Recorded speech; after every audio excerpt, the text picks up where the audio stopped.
ప్రియమైన బిడ్డలారా, అందరికంటే కూడా, అన్నిటికంటే కూడా నిన్ను నన్ను మన అందరినీ ప్రేమిస్తున్నవాడు ఒక ఆయన ఉన్నాడు. ఆయన ఎవరో తెలుసా?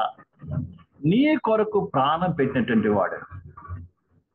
నీ కొరకు ఆ కల్వారి శిలువలో ఒక్క చుక్క రక్తం లేకుండా చిందించి, ప్రియులారా, ఆ యొక్క శిలువ వేదన ద్వారా, శిలువ మరణము ద్వారా తన ప్రేమను వెల్లడిపరిచాడు.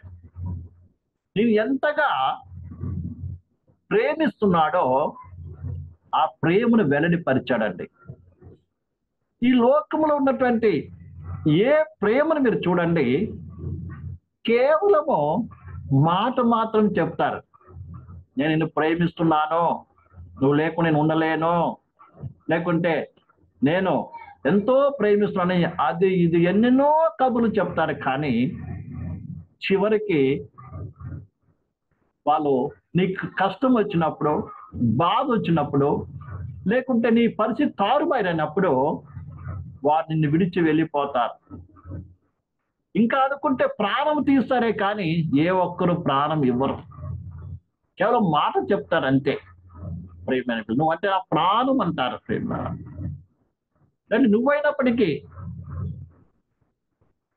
ఫలానా అంటే నాకు చాలా ప్రేమ, నా ప్రాణం అంటారు. కానీ ఇవన్నీ కూడా మన యొక్క ప్రాణాలు తీసేస్తాయి, కానీ ప్రాణాలు ఎవరు ఇవ్వరు ప్రేమింటున్నారా.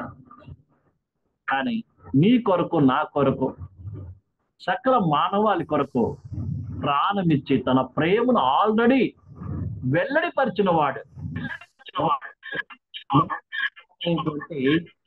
యేసుక్రీస్తు. ప్రేమింటున్నారా, మంచి కాపరైనటువంటి యేసుక్రీస్తు మాత్రమే నీ కొరకు ప్రాణం పెట్టాడు. అందుకే ఈయన మంచి కాపరి అయ్యాడండి.